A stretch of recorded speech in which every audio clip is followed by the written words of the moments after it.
So you want to buy a Honda Rebel. That's probably the least rebellious choice you can make if we're being completely honest, but I respect it. Sometimes when you're buying a motorcycle, it makes sense to go with the sensible option. Somewhat ironically, the Rebel line of motorcycles from Honda are typically the choice for riders who don't jive with the bad boy leather daddy real bikes from Harley-Davidson. So that does mean that the Rebel is for people who don't rebel from popular society, but instead rebel from other rebels. Rebel riders rebel from rebellious, rabble-rousing rock and rollers on real bikes. Okay, wow, enough wordplay. I'm starting to get a little upset at my scriptwriter here for making me read that. This is a Honda video after all. We can't have too much fun. The Rebel is currently manufactured in a few different displacements and trim options. The Rebel 1100 stands as the biggest bike in the lineup and is actually one of the best sort of genre-defying, value-driven intermediate-level cruisers available right now. Let's take a minute to look at the Rebel line a little closer so you can stop asking yourself, why don't I just buy a Harley-Davidson? But first, I'd like to thank Rockform for sponsoring today's video. We'll talk more about them later in the show. Before we get started, make sure to click the notification bell so you never miss the next yummy new video. Honda has been making the Rebel 250 since 1985 in an attempt to attract a new, younger audience to motorcycling. I'm not sure if Honda exactly knew what young people were into at the time because the Rebel 250 is small, slow, and boring.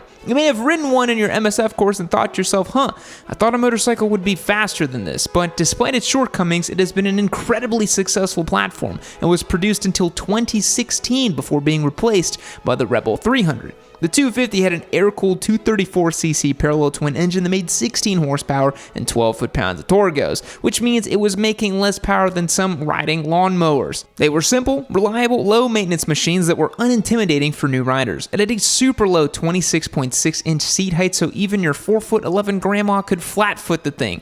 It also weighed only 329 pounds in running order, so it'd be super easy to pick back up in the instance of an inevitable parking lot tip-over. It has the standard cosmetic choices you'd expect from a metric cruiser developed in 1980.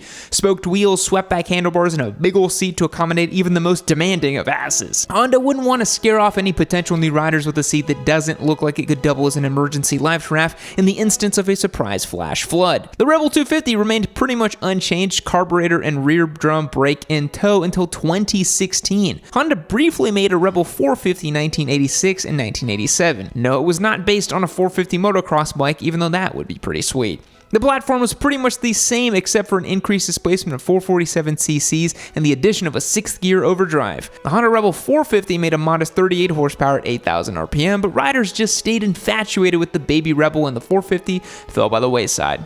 In 2017, Honda performed a miracle a la Jesus Christ and revamped the Rebel line with the introduction of the Rebel 300 and the Rebel 500. Honda did small and new riders a favor by sending the Rebel 250 straight to hell and instead replaced it with a far more capable, stylish, and modern motorcycle, the Rebel 300. The 300 has a 286cc liquid-cooled thumper, that's a one single-cylinder motorcycle for those of you uninitiated in the topics, that is found in the other 300 class motorcycles from Honda, such as the CB, CBR, and CRF 300 models. This engine makes 27 horsepower and 20 foot-pounds of torque. In the Rebel, this engine is tuned for low, mid-range torque. The Rebel 300 has a curb weight of 364 pounds, which is heavier than the former Rebel 250, but a worthwhile sacrifice for those extra cubes of displacement and overall updated build quality. The Rebel 300 actually has the fit and finish of a contemporary motorcycle as well. It is fuel-injected, LED lighting, and has an updated LCD dash that gives you gear position indicator and a fuel level indicator, which are nice additions for new riders who have yet to become one with their motorcycle's power band. Speaking of, the Rebel 300 now has a 6-speed gearbox, which makes highway riding a little more doable than it was previously on the old 250. The new Rebel now has a rear disc brake to match the one in front to ensure adequate power to stop this high-performance machine. After the 2019 model year, the Rebel got a slipper assist clutch for an easy clutch pull, saving you from hand cramps when you do figure eights in the parking lot over and over again while your MSF instructor screams, "Look where you want to go!" Stylistically, this bike isn't too bad on the eyes either, especially compared to the Rebel 250 that looked like a great value brand Harley-Davidson. It has the contemporary blacked-out bobber aesthetic you'd expect to find on some of the bigger modern cruisers. Combine that with the stripped-down style, chunky front tire, and solo seat, and most people won't be able to tell you're on a beginner bike that costs less than $5,000 brand new. Unless you're leaving a stoplight next to someone on pretty much any other motorcycle. The Rebel 300 is a cool, modern entry-level cruiser, but unless you don't really trust yourself, I think after your first few days in the parking lot, the slightly larger Rebel 500 will give you a little bit more to chew on while you hone your skills. The Honda Rebel might not vibrate like an American V-twin does, but you're still going to want to protect your phone from the vibrations on your motorcycle. Rockform has got you covered with their vibration dampener. This add-on accessory pairs with any existing Rockform phone mount and gives you an extra layer of protection to make sure your phone's delicate innards don't get all banged up. Maybe you've had a Rockform phone mount for a while, but after upgrading to a new phone, you're nervous about the rumors you've heard about the damage that can occur when newer phones are exposed to extreme vibrations. Now those fears can set aside with the new Rockform vibration damper. Follow the link down below and use the code YN25 to get 25% off your order from Rockform. Again, that is YN25 for 25% off on that new Rockform vibration dampener. Thanks, Rockform. Now back to the video. The Rebel 500 is relatively the same motorcycle as the Rebel 300, minus the larger engine. The Rebel 500 is equipped with a 471cc parallel twin power plant plucked from the CB and CBR 500 models from Honda. This bike makes 47 horsepower and 33 foot-pounds of torque, and it will literally put you to sleep while it does it. Anyone that knows me knows that I don't really love the 500cc line from Honda's, 471cc's for being pedantic, but I digress. The 500 and the 300 share the same approachable 27-inch seat height, and while the 500 weighs a little bit more, 420 pounds ready and ready to ride. Even at 420 pounds, ALMAO, the Rebel is still a super approachable bike and I think is a better option to get started on than the 300. The Rebel 500 is an MSRP of $63.99 in the base trim. ABS is an option for an additional $300. That is probably not really necessary, but hey, it's your money. Or you can spring for the SE trim and get the headlight cowl if the normal blacked out aesthetics aren't quite edgy enough for you. In my opinion, the most noteworthy motorcycle in the Rebel lineup is the Rebel 1100. Finally, an intermediate level cruiser that makes decent power, has modern components and tech, and doesn't cost as much as a down payment on a house. I'd like to imagine Honda sticking up their middle finger at Harley-Davidson as they prove to the world a cruiser doesn't have to have a V-twin engine, weigh 700 pounds, or handle like it was just given a double dose of horse tranquilizer. The Rebel 1100 is a liquid-cooled 1084cc parallel twin engine that makes 86 horsepower and 72 foot-pounds of torque. While weighing at 487 pounds, the Rebel 1100 is already in a class above the Harley-Davidson Sportster. While being dressed up in a modern blacked-out bobber, this bike runs and rides much differently than other cruisers in the segment. Unlike what you'd normally expect from a big V-twin, the Rebel likes to be revved out and continues making power as those RPMs increase. And with that extra power, you also get improved handling compared to some of the more antiquated cruisers it is inspired by.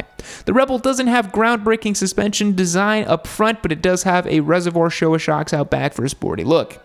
Overall, it is a pretty sporty, flickable cruiser. We had one as a giveaway bike last year and have plenty of videos out if you want to go and check those out back in the catalog. Just look up Yami Noob Rebel 1100. You'll see a bunch of stuff that we made. The 1100 also has a few high-end features that make it a cut above some of the other cruisers like cruise control and selectable ride modes. The bike costs just $93.99 on the showroom floor too, which is a lot less than a new Nightster. I guess that brings us to our comparison section. You want to know if the Honda Rebel is right for you. Should you buy a Rebel 300? No. I mean, unless you live in a place where you can easily buy one used and you know for a fact you can easily sell it a few months later because that is how long it will keep you entertained, if even that long. Or maybe you need to buy one if you live in a country with different displacement-determined licensing for motorcyclists. Pansies, but even then I wouldn't recommend it. I really think these baby Rebels are meant for MSF courses and not much else. They are leaps and bounds above the 250 days of past, but it is still a really slow and anemic little bike, and for almost $5,000 you could have so much more motorcycle. The Rebel 500 on the other hand is easier to endorse. It is pretty hard to contest its position as the most capable entry-level cruiser. Suzuki Boulevard S40? Heck no. Air-cooled, carbureted, makes like 31 horsepower, has drum brakes and only a 5-speed transmission, and looks like a boomer's perverted wet dream. No way. Yamaha V-Star 250, all the same crap as the S40, but with even less power. While not exactly a cruiser in its style, the Royal Enfield Interceptor 650, which we actually have as a giveaway bike if you haven't seen yet, head over to yaminoob.co to find out more, might be the only other worthy competitor. They both have parallel twin engines that make 47 horsepower, while the Interceptor makes a little bit more torque at 38 foot-pounds compared to the Rebel's 31. The Interceptor costs as little as $6,000, $400 less than the Rebel 500, but for someone who is dead set on the blacked out bobber proper aesthetic or Honda reliability and build quality, it is really hard to beat the Rebel 500. There is a little bit more to unpack when comparing the Rebel 1100 to its competition because it is somewhat tricky to determine who the competition really is. It is a little bit arbitrary to compare it to a Harley-Davidson because, let's be honest, anyone that is infatuated with HD and specifically the Sportster platform will not be content with the look and feel of the Rebel despite its significantly improved performance, design, suspension, handling, and build quality. A Sportster is slower, more expensive, but has more character and is more customizable. Go figure. A Rebel 1100 is faster, handles better, is cheaper, but doesn't have anywhere near the character of a Sportster.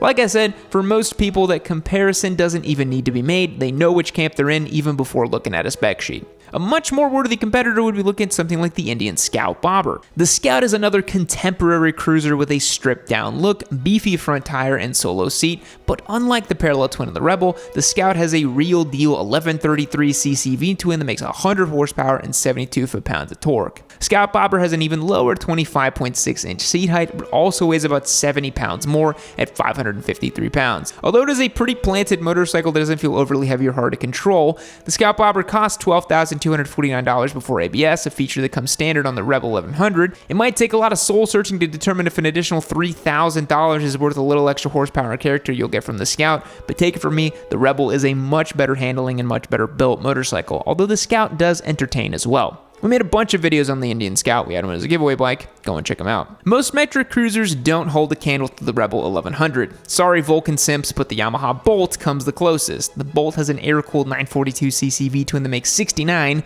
nice horsepower and 59 foot-pounds of torque. The Bolt most closely resembles the Sportster in both its style and ethos. It is a raw, stripped-down, heavy, air-cooled V-twin, and it isn't trying to be anything other than that.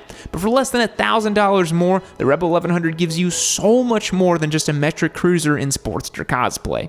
If you're looking at a Honda Rebel, you might be looking at some other retro-style motorcycles like the Triumph Bonneville. The Bonnie T100 has a more accessible price point at $10,795, but it only makes 64 horsepower and 59 foot-pounds of torque from its 900cc liquid-cooled twin, even though it is a really nice engine, velvety smooth. The T120 has a bit more competitive of a package, makes 79 horsepower and 77 foot-pounds of torque from its 1200cc engine, but it also comes with more high-end features like ride modes, cruise control, LED lighting, but with a base price of $12,395, you will still be forced to determine whether British charm and retro character is worth the extra $3,000. The Honda Rebel 1100 seems to really be in a class of its own. It is sportier than many V-twin cruisers, has more modern components you typically can't find on a bike costing less than $10,000. Pair that with Honda's reliability and build quality, and we might be seeing the beginning of a paradigm shift for cruiser motorcycles, as we mentioned when we first had our Rebel 1100 back in the day. Thanks for watching the video. If you enjoyed it, please take a minute to subscribe and click the notification bell. We upload daily, and you do not want to fall behind on all the cool things we have coming up on the channel. Fact: Psycho was the first movie to show a toilet flushing. Goodbye. Well, look at you. You've made it to the end of another Yammy Noob video. You should consider yourself pretty lucky because I have curated this one right over here for you to continue watching. It's probably just as good as the one you just saw. Unless you hated the one you just saw. I don't know, maybe leave me a comment down below about how much you hated it as well too. Or just keep watching this one. Make sure you keep watching Yammy Noob. Don't forget to keep watching Yammy Noob. That's the most important thing. Keep watching Yammy Noob.